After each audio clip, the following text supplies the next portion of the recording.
Okay, just a little bit more. I had these, this is the top tray.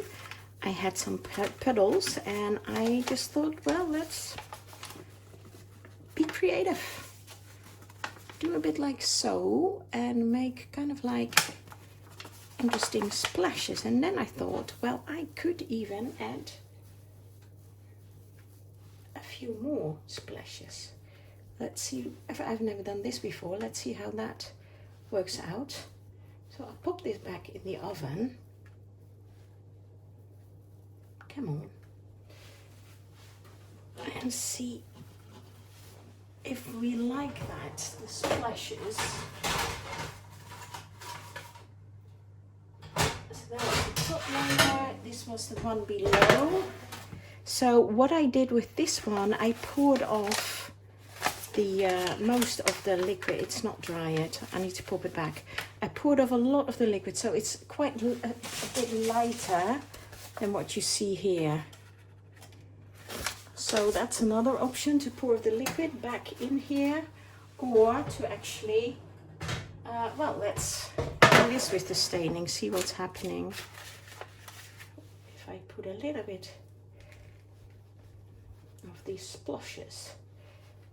Maybe you'll say, no, don't do it, I like it the way it is, I just want to see the effect. See what it does? You like it? I have a few splotches on this little white bit.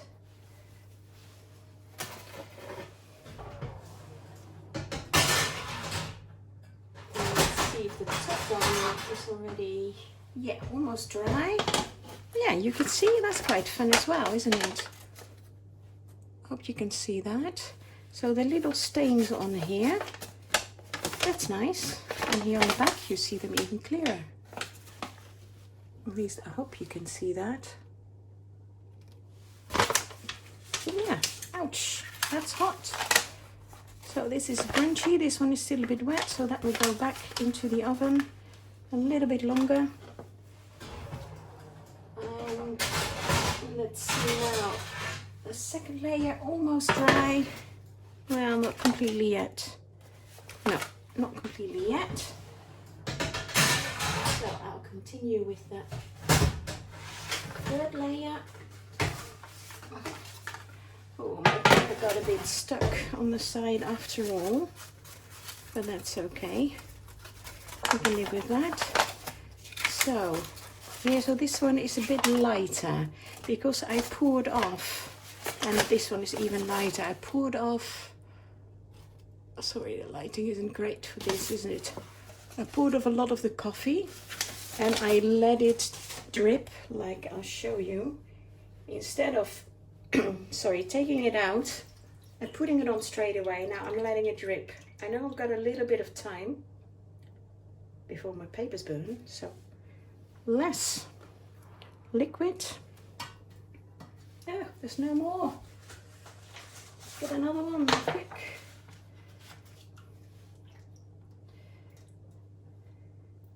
Okay, now this will be lighter as well because I've only just, and of course you can do it like this as well, huh? To not leave it in, and then it will be a lot lighter as well, you see. And now I can, don't forget your cloth, I can either pour it off a little bit and then still swish it so there's not much surplus liquid left on there. Let's put that in. Let's go back to the first tray. Yeah, that's done now. So you can see the staining, the little drips that we did on there. And here as well, quite like that. So you've got the staining and the grit. Now to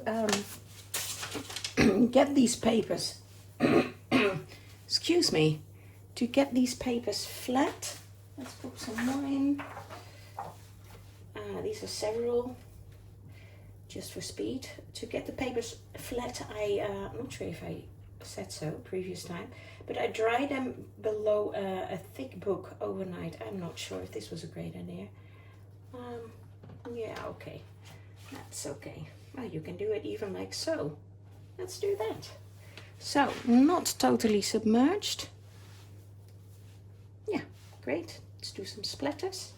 Oh, this is fun. First time for me. So, there was no coffee on here. So, that's just plain white. Let's put one next to it. And this one as well. So, okay, well, this is great to get the effect, but it makes it quite hard to separate them apparently. So now that's what we learn. So if you put a stack in without the liquid in between, you can get that effect of only having one side done, like that is pretty white, and that is, you know, that's still white. Let's see how we like that. But it's hard to get them off each other, so you could do them one by one. So if you put them in there, oh, for goodness sake, yeah, there you go. You could, you know, you don't need to put in a stack.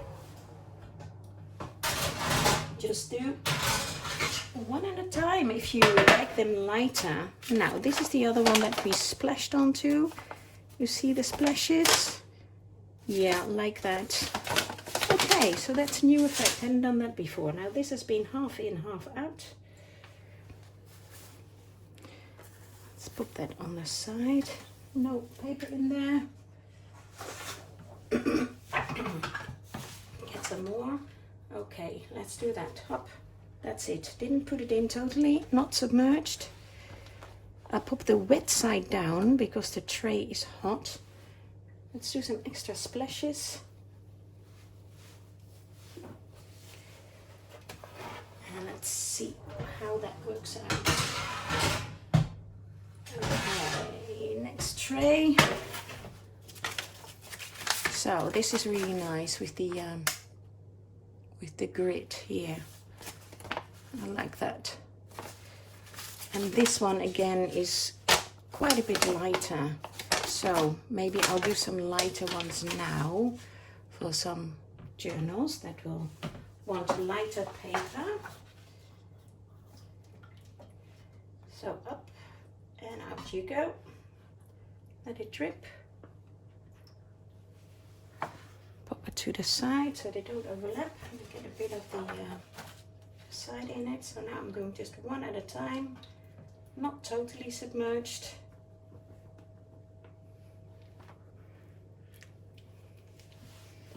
I could even pour it off the excess coffee. Ow, ow, ow, ow, ow, burning, burning, burning. Just here with my hand up into the pan. It's very hot. So be careful when you do stuff like this. It is hot. Okay. Maybe 5.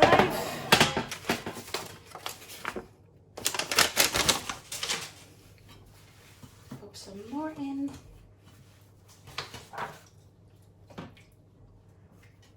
Okay.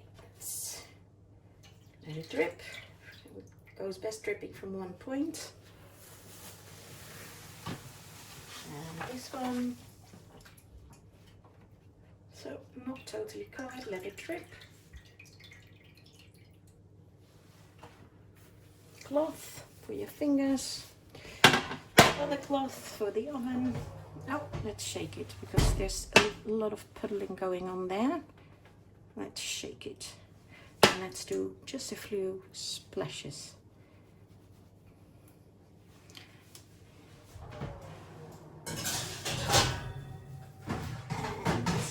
Bottom tray, and then we'll go one more round to the top tray to show you the effect of the splashes. Let it drip. I almost forget, like, I need to let it drip now, because that's kind of a new technique for myself. Okay, let it drip, drip, drip, drip, drip. Okay, then first get the excess off. Let's see how I can do that when you're still showing. Yep. Well, not much came off. Throw that back. Splash. Okay, splashy, splashy. I want some splash here. There you go. Bit of splashing.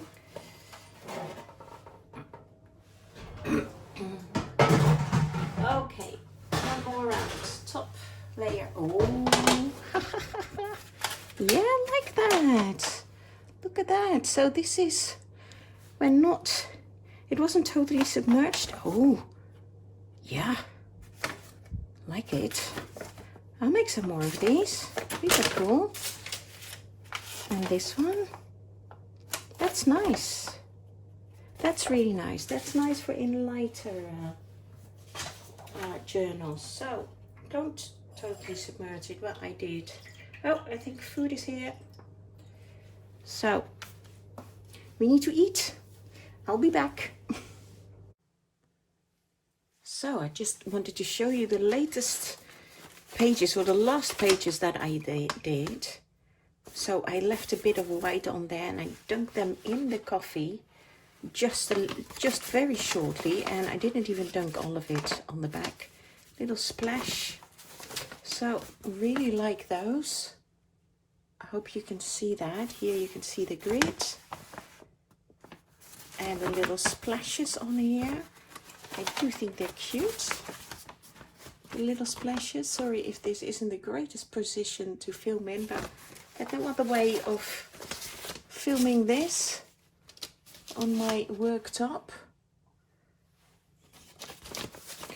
And this is like all of this and all of this I did in, I think, about an hour and 10 minutes, about that. So I still have lots of the liquid left here. You see, loads and loads, tons.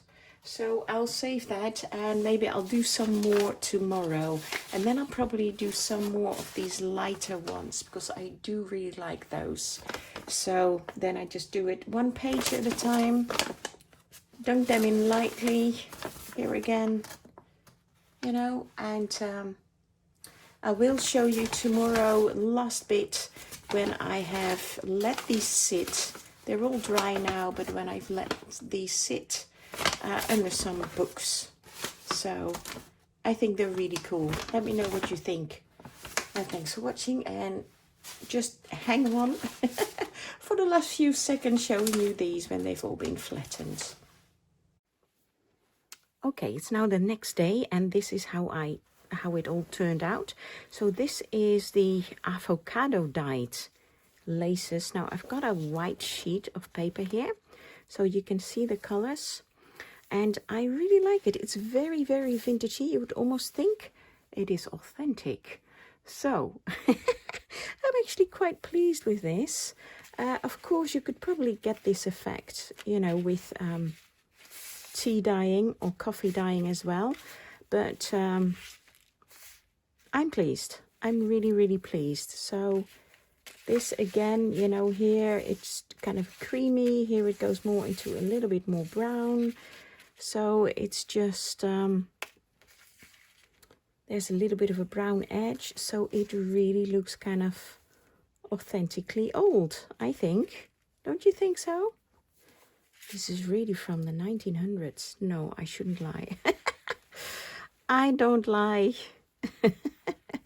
At least I don't intend to, not on purpose. So yeah, very pleasing. This was all white.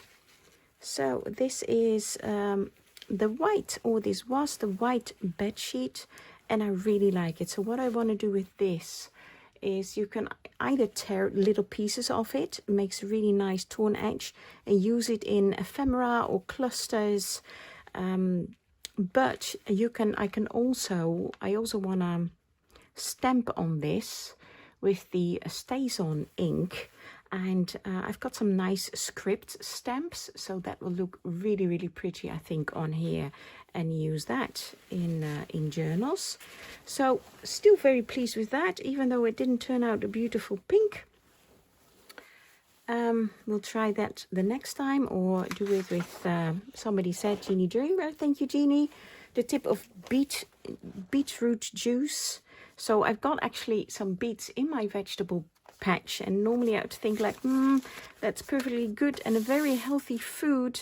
I'm not going to spend it on fabric or papers, but I've got loads, so I can spend one bead, just one bead, maybe two beads on dyeing papers and or fabrics and getting a beautiful pink. So this is the whole stack. It's 90 pages, I counted them, which I did in the well, it was supposed to be avocado dyed, but then if you've seen the previous video, you know I put in some coffee, some instant coffee in there, and I dyed these in the oven.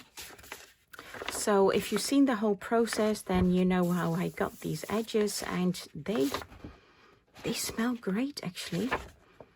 They don't even smell so much like coffee. Well, maybe you would think so, but do you know these the Dutch, I'm from the Netherlands, I'm Dutch, okay? The Dutch biscuits, speculaas, which is very typical of this time of the year. It smells like speculaas. It's like gingerbread cookies. Now, you don't really smell ginger or anything, but it just makes me think of speculaas. So, don't you love that? Absolutely love that. So this is, you can see all these lighter stains. That's where I put the paper in, and there was kind of air trapped below it. So really like that. So these are very crunchy, but I think they are great for in journals. Now I won't show you all 90 of them. That's a bit much, isn't it? But I can kind of flick through. I really like them, and I still have loads of liquids. It's kind of cool, isn't it? The different colors. I really like it. Now, I still have loads of the liquid left. This is what I did, actually. That's a new technique for me. It's basically where you just, this is where I've put the paper in the pan with all the liquid, and this is where I just dunked it in very briefly, and I didn't even submerge it. So there's a lot of white still, but this is the side that I submerged more, and this was the top, and I really like that. So I put this on an oven rack, and I have this tiny grid that's actually for potato chips, so that they don't sink through your rack. Now you well, this is the end of the video, so if you got to this point, you've seen me do it. So why am I explaining this? Anyway, so these are all the lighter ones. These are the ones where I did some extra splashes. So I think they're really cool. I'm really pleased with these. Especially, now these are the ones that I just put on the rack. So if you put them in a journal like this, you can even see them as lines to write on. And here you can actually, I don't know if the camera picks that up, see a bit of the reddish pinkish come through. So that's avocado. Shh. And here as well, I don't know if you can see that, but so yes, these I have flattened overnight under a book, so they're pretty flat. Now of course some people iron them out, but I think this is flat enough if you put them in a journal, not too much bulk. So yeah, thought I'd show you that, the final result. This is where I put them on the sides of the rack, remember? So that could go in a journal like so, or even like so would be nice. And this is the back, which is lighter. So yeah, great, really like them. Gonna use them. I want to make some more journals as well with authentic ephemera from the last century, from beginning of the last century. So I'm just in the process of well, this was torn, but I don't really mind. I can, you know, use little bits of this, tear it up more, so keep that aside. But I'm just in the process of gathering more vintage ephemera, so, or antique ephemera even for that. So keep an eye on my channel and on my Etsy shop. They may appear in there. Love this, don't you love that? That's really cool. I like it. So there was a lot of air trapped below this. Maybe I'll try to do that more on purpose, if that works. So there you go. Thank you for watching. Hope you enjoyed this whole process and my total failure in getting this an avocado pink color. But I'm still pleased, and I'll try it with beetroot juice next time, or with clean avocados, the really dark skinned. So that should help. First time I did it with avocados, I didn't really clean them, and it did go pink, but I guess there was a lot less of the flesh, the avocado flesh left in it. So I think that was my biggest sin, that I didn't clean the avocados before I froze them. Okay, well, I learned. Maybe you learned, or maybe you already knew this. Anyway, thank you for watching and have a great day. Bye-bye.